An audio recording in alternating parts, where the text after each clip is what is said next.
What's up YouTube? In today's video we're going to be building this drill press vise that's magnetic. This is going to allow me infinite possibilities as to clamping my workpieces down at my drill press. As you can see, my drill press doesn't have any slots or holes milled into the table, so this will allow me to effectively clamp workpieces. Let's get started with the build.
I just want to pause the build process and talk about these rectangle holes that I cut in this steel plate. When I started, I knew it would be fairly difficult, but I didn't realize how much of a challenge it was actually going to be.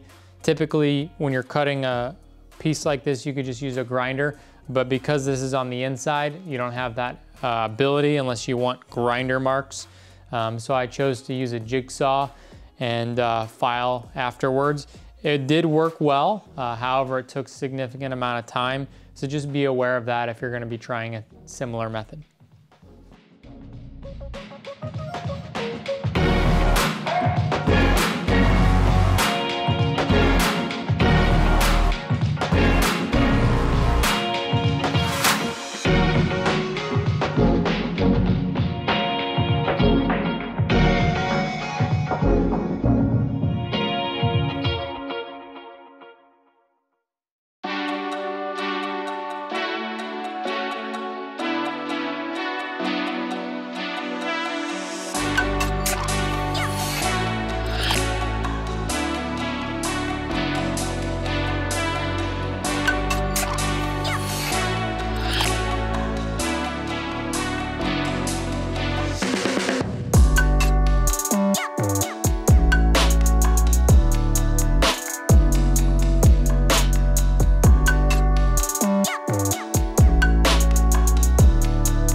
Well guys, I hope you enjoyed that short build video on making this magnetic drill press vise. When I went to make this originally, I had designed the clamping mechanisms of these mag switches with a very beefy 3/8 mount. I thought it would be very nice to keep this 3/8 thick plate all the way around to keep it consistent. The one mistake in doing that though is the 3/8 clamps for securing these stole a lot of the magnetic capability of these mag switches, which basically rendered the vise useless. That's one risk you run when you make things without a design, which is the way that I do a lot of my designs. However, the benefit is it does teach you a lot of problem solving skills.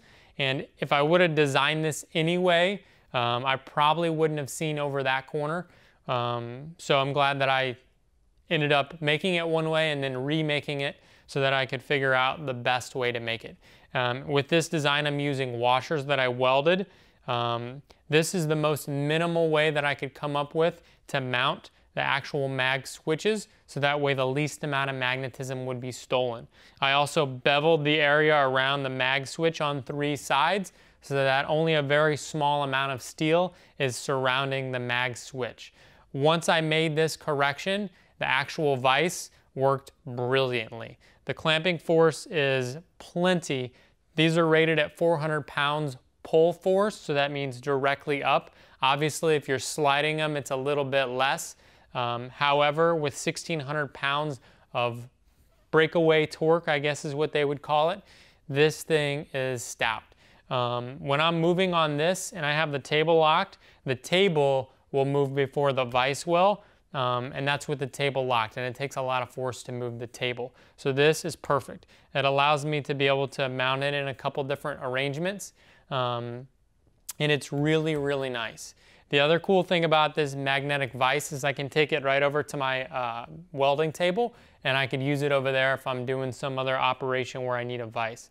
It's really versatile. You could mount it vertically or horizontally if you really wanted to hold a workpiece. So I thought it would be kind of a cool design. The one issue with this design, which I know many of you guys are going to point out, is the cost. All right, these mag squares or mag switches are not cheap. I have some smaller ones that I use for welding. These ones are about $100 each. So if you do the math, that's $400 to make this magnetic, plus the vise, which I went with a American-made quick release vise here, which was about 250 bucks, plus the steel, you're looking at like $600, $700. The key with this though, I got these mag switches on a deal on eBay where I got 2 of them for 100 bucks. It's still not cheap, and I'm aware of that. However, with this drill press being restored and with this table not having any holes, I really wanted a unique way to hold my workpieces without adding a bunch of holes, and I wanted the ability to position the vise anywhere on the table. So I bit the bullet, went for these mag switches. I knew it would be a little bit of a unique design, and it ended up working out great. When I'm clamping something quick, I can just use 2 of them. If I'm doing a small bracket, make it nice and easy. And then with the quick release, it just makes everything simple. Simple is really important when you're working on a lot of these projects. When you're working in the shop on metal projects, work is hard. Anything you could do to make it simpler, faster, easier, and more convenient just continues to pay you back. So this vise cost a lot up front with this whole setup, but I'll keep it for many years to come. It'll be a great asset on this machine or any other machines that I use, because it's not designed specifically for this machine only. It'll work on any flat steel surface. I hope you guys enjoyed the build. If you have any questions, which I'm sure you do, please post them down below in the comments. Remember to subscribe, and I'll see you in the next one. Thanks.